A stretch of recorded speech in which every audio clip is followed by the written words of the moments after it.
Bismillahirrahmanirrahim. Assalamualaikum warahmatullahi wabarakatuh. Berita Al-Hijrah 26 Oktober bersama saya Nazira Syaringat. Kita saksikan tajuk utama malam ini. Helikopter mendarat cemas.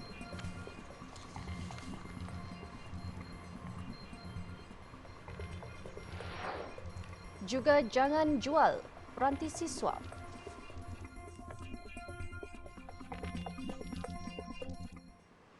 Lima penumpang bersama juru terbang berdepan detik cemas apabila helikopter yang mereka naiki terpaksa membuat pendaratan cemas di kawasan Berincang dekat Cameron Highlands tengah hari tadi. Menurut Timbalan Pengarah Operasi Bomba Pahang Ismail Abdul Ghani, seorang mangsa mengalami kecederaan patah tulang peha manakala lima yang lain cedera ringan. Ismail berkata pihaknya menerima maklumat mengenai kejadian kira-kira jam 1 petang tadi. Sejurus kemudian 21 pegawai dan anggota bomba Cameron Highlands dibantu 25 pegawai dan anggota bomba Perak dikejarkan ke lokasi kejadian. Mangsa yang menaiki helikopter jenis Eurocopter AS355F2 dijumpai pada jam 3.51 petang tadi dan kesemua mereka telah diberikan rawatan awal. Seorang doktor bersama 4 pegawai perubatan itu sedang dalam penerbangan dari tanah tinggi itu menghala ke Ipoh Perak. Mereka dikatakan dalam penerbangan bagi tugasan pemeriksaan kesihatan kepada penduduk orang asli. Seorang remaja perempuan dihadapkan ke Mahkamah Magistrate Kanak-kanak atas tuduhan tanpa niat menyebabkan kematian adiknya minggu lalu. Tertuduh yang juga anak sulung mengaku tidak bersalah selepas pertuduhan dibacakan. Mengikut kertas pertuduhan, tertuduh didakwa menyebabkan kematian adik lelakinya berusia 16 tahun dengan mengetahui perbuatannya mungkin menyebabkan kematian. Perbuatan itu dilakukan di rumah keluarga mereka di Kampung Ulu Pulai jam 1.50 petang pada 19 Oktober lalu. Remaja berusia 17 tahun 11 bulan itu didakwa di bawah Seksyen 304B Kanun Kesiksaan. Mahkamah membenarkan tertuduh diikat jamin RM10,000 dengan seorang penjamin berserta syarat tambahan perlu melapor diri di Balai Polis Gelang Patah setiap sebulan sekali. Kes ditetapkan untuk sebutan semula bagi laporan bedah siasat pada 5 Disember ini. Pada 19 Oktober lalu, media melaporkan seorang kanak-kanak membaling pisau ke arah adiknya sehingga menyebabkan remaja lelaki itu meninggal dunia. Dua beradik itu dilaporkan bergaduh akibat berebut tempat duduk dalam kereta ketika pulang dari sekolah sebelum kakak bertindak membaling pisau ke arah adiknya selepas dipersenda ketika masuk ke dalam rumah. Hasil bedah siasat mengesahkan punca kematian adik disebabkan tusukan hujung pisau memotong sayur yang terkena pada saluran darah utama iaitu arteri di bahagian kanan lehernya menyebabkan pendarahan yang banyak.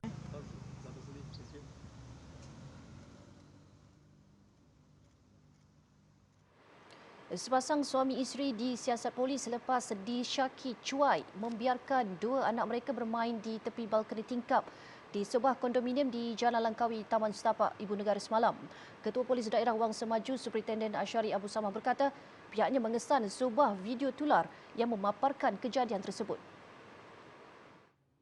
Menurut Superintenden Asyari, sepasukan polis dari bahagian D11 Siasatan Jenayah Seksual Wanita dan Kanak-kanak, Jabatan Siasatan Jenayah Ibu Pejabat Polis Kontingen Kuala Lumpur telah menjalankan siasatan ke atas kejadian tersebut. Hasil siasatan mendapati ketika kejadian, ibu bapa mangsa berada di dalam rumah dan tidak menyedari kejadian berlaku. Kes disiasat di bawah Seksyen 31-1-A Akta Kanak-kanak 2001. Ujar Asyari, suspek boleh didenda tidak melebihi RM20,000 atau dipenjarakan selama tempoh tidak melebihi 10 tahun atau kedua-duanya jika disabit bersalah. Dalam pada itu, polis menasihati ibu bapa agar tidak meninggalkan anak-anak kecil bersendirian tanpa pengawasan kerana perbuatan itu boleh dianggap sebagai satu kecuaian di bawah Akta Kanak-kanak. Perdana Menteri Datuk Seri Ismail Sabri Yaakob merayu pelajar yang mendapat peranti siswa menerusi program peranti siswa keluarga Malaysia agar tidak menjual peralatan berkenaan. Menurut beliau, kerajaan memberi peranti itu secara percuma untuk memudahkan pelajar dalam pembelajaran. Tolong, saya merayulah kepada pelajar yang mendapat peranti siswa ni. Tujuan kerajaan nak bantu. Jadi janganlah mencari keuntungan jangka pendek dengan menjual kerana jangka panjang lebih penting bagi dia orang untuk menggunakan peranti siswa ni untuk meningkatkan mutu pembelajaran mereka sendiri demi masa depan. Tambah Perdana Menteri, jika perkara sedemikian dilakukan, hasrat kerajaan untuk membantu mahasiswa, terutama mahasiswa dari keluarga B40, tidak kesampaian.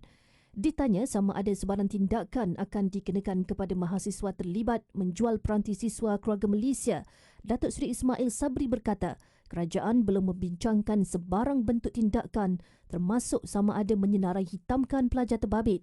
Peranti siswa diberikan kepada pelajar Institut Pengajian Tinggi dari keluarga B40 dalam usaha memudahkan proses pembelajaran pada era digital kini. Tablet Galaxy Tab A8 diberikan kepada papan kekunci dan juga stylus kepada mereka yang menerimanya. Ketika pengenalan inisiatif peranti siswa sebelum ini, kerajaan menyatakan para pelajar perlu memulangkan kembali tablet yang diterima pada penghujung pembelajaran mereka. Namun kerajaan mengubah keputusan tersebut dan memilih memberi terus tablet peranti siswa kepada para pelajar. Beliau ditemui selepas melancarkan Media City Angkasa Puri Kota Media pagi tadi.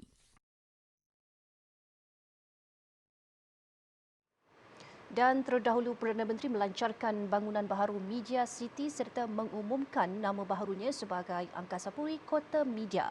Pembangunan kompleks penyiaran itu yang bermula 12 Disember 2016 dilaksanakan bagi menyediakan infrastruktur penyiaran yang canggih dan berteknologi tinggi sekaligus merangsang perkembangan dan pembangunan industri penyiaran di negara ini.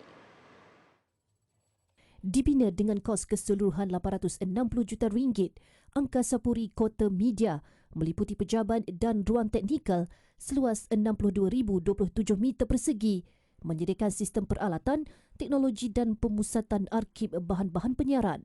Kompleks itu juga dilengkapi auditorium berkapasiti 1,000 orang, studio rakaman muzik dan studio latihan muzik dan 3 studio TV.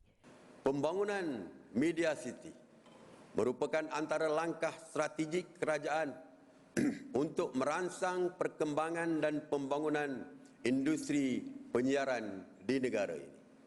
Saya harap dengan adanya bangunan ini, langkah-langkah susulan akan dapat dibuat supaya standard penyiaran Malaysia tidak ketinggalan dan setanding dengan standard amalan di rantau ASEAN dan antarabangsa. Pada majlis sama, Perdana Menteri turut memasyurkan nama-nama jalan di kompleks berkenaan sebagai Jalan Penyiaran, Jalan Lensa, Jalan Frekuensi serta Bulatan Simfoni. Turut hadir Menteri Komunikasi dan Multimedia Tan Sri Anwar Musa dan timbalannya Datuk Zahidi Zainul Abidin serta Ketua Setiausaha Kementerian Komunikasi dan Multimedia Datuk Sri Muhammad Mentek.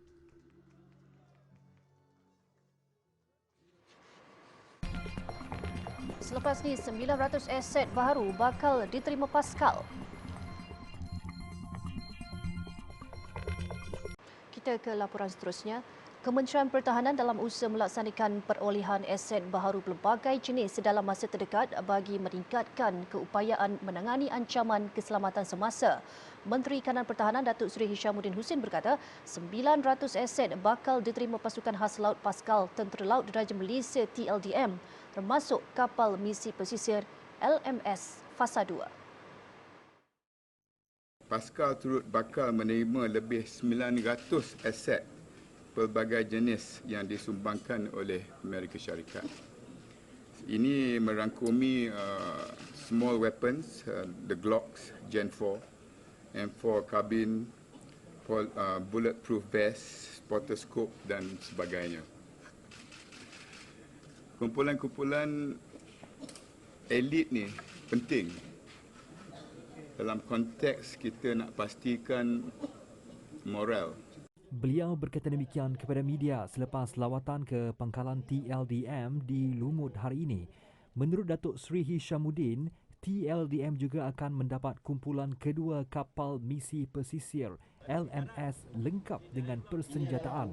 Katanya kapal-kapal LMS fasa kedua akan dilengkapi persenjataan lebih menyeluruh untuk meningkatkan keupayaan pasukan armada dalam usaha mempertahankan kedaulatan maritim tanah air. Sementara itu, mengulas mengenai kapal tempur pesisir LCS, jelas beliau, fasa mobilisasi 6 bulan projek itu yang akan berakhir hujung Disember ini menunjukkan perkembangan sangat positif. Jelas beliau, rundingan dengan pengeluar peralatan tulen OEM, vendor, pihak bank serta kerajaan Perancis telah selesai dan berjalan lancar. Perbincangan ke arah pelaksanaan konsep pempasan dalam Islam atau DIAD dalam sistem perundangan Malaysia telah lama dilakukan. Menteri di Jabatan Perdana Menteri Hal Ehwal Agama Datuk Idris Ahmad berkata pihaknya telah melakukan perbincangan bersama organisasi-organisasi terlibat dan hanya tinggal beberapa perkara sahaja lagi sebelum ia diputuskan. Sebenarnya apabila sebut berkenaan dia terus, saya telah formkan satu buat round table untuk berkenaan membincang berkenaan dengan dia. Kita panggil pakar-pakar yang leadnya daripada JKSM, yang panggil di kalangan pakar-pakar undang-undang, di kalangan pensyarah-pensyarah universiti, di kalangan pengamal undang-undang, lawyer sebagainya, membincangkan bab berkenaan dengan dia tu. Baru kita buat first round berkenaan round table dulu ni. Sekurang-kurangnya 2-30% tu dah dibincang untuk explore kita benda-benda tadi, dan kita harapkan perkara itu dapat diteruskan untuk kita dapat menjadi realiti dan jadi satu dokumen yang boleh untuk kita praktiskan dalam realiti masyarakat negara kita. Jelasnya, kajian yang teliti perlu dilaksanakan terlebih dahulu agar DIAD dapat dilaksanakan dengan sempurna. Dalam pada itu, beliau menegaskan bahawa konsep DIAD penting dan wajar dilakukan kerana ia menunjukkan bahawa terdapat keadilan di dalam sistem perundangan Islam. Tambahnya, ia bukan hanya sekadar menghukum semata-mata, namun terdapat alternatif lain yang boleh dilakukan, iaitu melalui hukuman secara membayar denda. Terdahulu, Yang di-Pertuan Agong Sultan Abdullah Riayatuddin Al-Mustafa Billah Shah menyarankan supaya hukuman DIAD atau pempasan kepada keluarga mangsa yang terkesan dengan tindakan penjenayah dapat dikaji dan dilaksanakan di negara ini.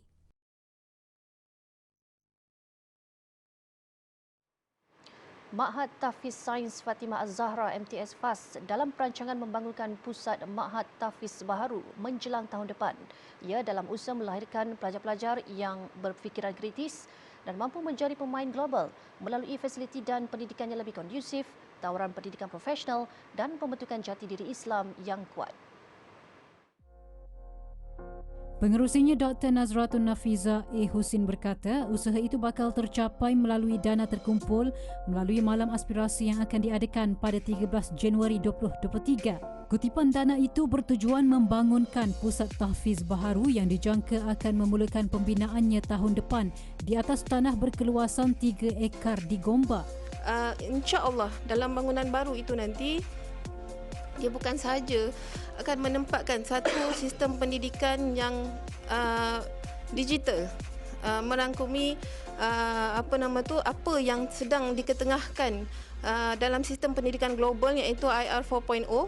Kami cuba integratekan nilai-nilai Islamiah dalam pendidikan tersebut, yang mana kita akan berlandaskan akidah Ahli Sunnah wal Jamaah dan kita akan mengambil kira apa sahaja yang diminta oleh Allah melalui Quran.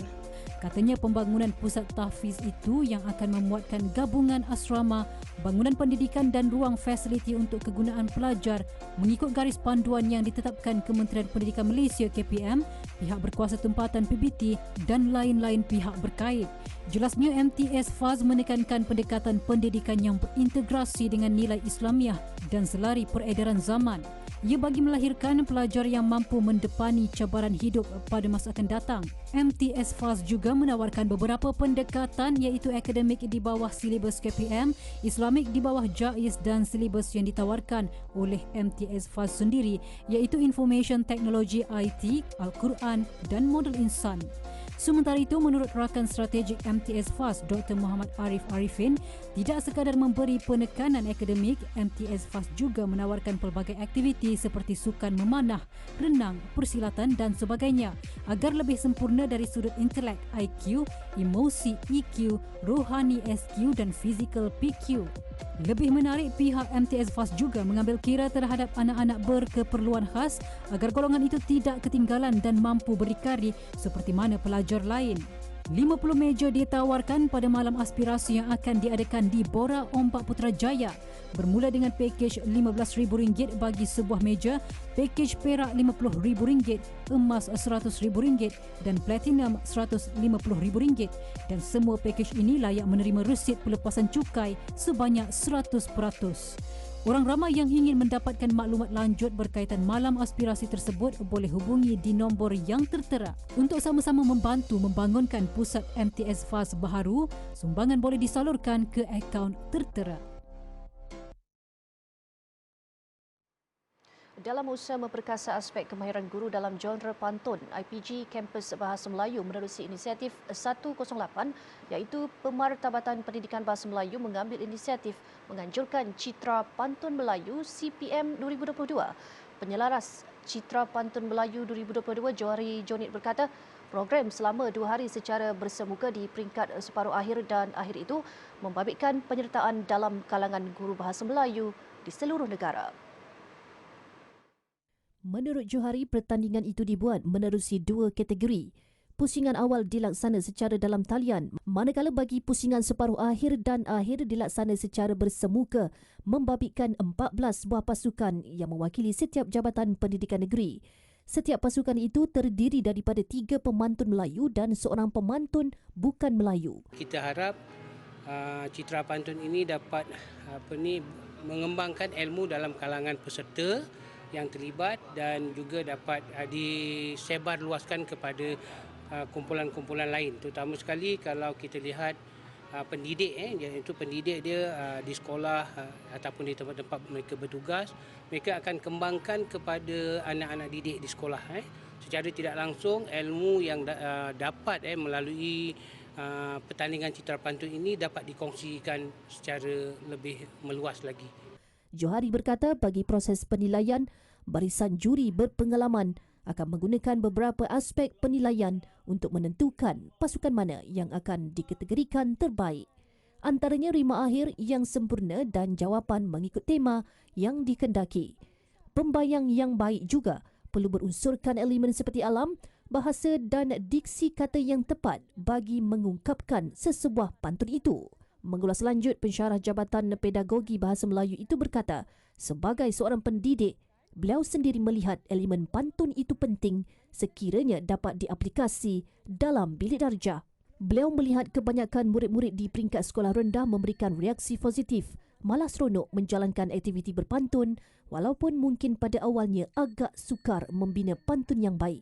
Johari berkata berdasarkan sambutan menggalakkan dari semua negeri, pihaknya bercadang untuk melaksanakan acara itu secara 2 tahunan. Ia bagi memastikan usaha itu dapat dimanfaat secara berterusan khususnya kepada warga pendidik. Selepas 4 dekad menerujui syarikat pengasas kumpulan Karang Kraft, Datuk Husamuddin Yaakob mengumumkan persaraan sebagai pengerusi dan penerbit berkuat kuasa 1 November ini. Turut mengumumkan peletakan jawatan berkuat kuasa pada tarikh sama ialah Timbalan Pengerusi Datuk Muhammad Nasir Hamzah. Daripada peletakan jawatan itu, Datuk Husamuddin dan Datuk Muhammad Nasir masing-masing akan berperanan sebagai penasihat dan penasihat bersama syarikat. Kedua-duanya juga akan melepaskan jawatan dalam lembaga pengarah dan syarikat akan melantik 5 ahli lembaga yang baharu. Mereka adalah Firdaus Husamuddin, Akmal Irfan Muhammad Fauzi, Farah Husamuddin, Azizi Fikri dan Izzat Izhar Muhammad Nasir. Kekosongan yang ditinggalkan Datuk Husamuddin akan diisi oleh Firdaus yang akan menggantikan beliau sebagai pengerusi kumpulan yang baharu. Sebelum ini, Firdaus adalah Ketua Pegawai Eksekutif untuk grup buku Karang Kraft Sidang Berhad. Untuk rekod, Datuk Husamuddin pernah menyandang jawatan pengerusi TV Al-Hijrah.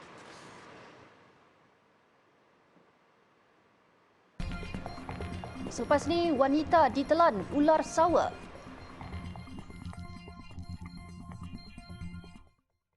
Kita ke perkembangan luar negara. Taufan Sitrang yang melanda Bangladesh sejak Isnin lalu kini telah mengorbankan 28 orang. Bencana itu juga telah menyebabkan jutaan rakyatnya terjejas. 2 hari lalu Taufan Sitrang membadai selatan Bangladesh dan menyebabkan 10,000 rumah penduduk ranap, manakala hampir 5 juta penduduknya pula terputus bekalan elektrik. Dengan kelajuan angin 80 km sejam, taufan itu telah meninggalkan kesan kemusnahan teruk di Bangladesh selepas 3 hari kira-kira 1 juta penduduk yang dipindah ke tempat selamat dari kawasan rendah sudah pulang ke kediaman masing-masing. Namun hujan masih melanda hampir keseluruhan kawasan di negara itu, menyebabkan banjir di beberapa bandar seperti Dhaka, Khulna dan Barisal. Di Indonesia, seorang warga emas yang hilang 3 hari di ladangnya ditemui dalam perut ular sawa. Mangsa Zaharah, 54 tahun, dilaporkan hilang oleh suaminya selepas tidak pulang dari Menuri Getah Ahad lalu. Sebelum itu, gerakan mencari Zaharah dibuat besar-besaran termasuk di hutan berhampiran ladang membabitkan lebih 300 orang. Ia melibatkan pasukan polis dan penduduk kampung di Tanjung Jabung Barat, Jambi. Pada mulanya, mereka hanya menemui sandal, jaket dan pisau Zaharah di ladangnya.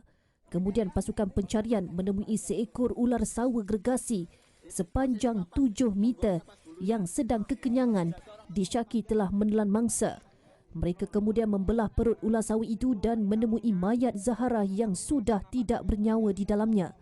Namun keadaan mayat mangsa masih berada dalam keadaan sempurna dan mereka percaya ular sawa itu baru selesai menelan Zaharah.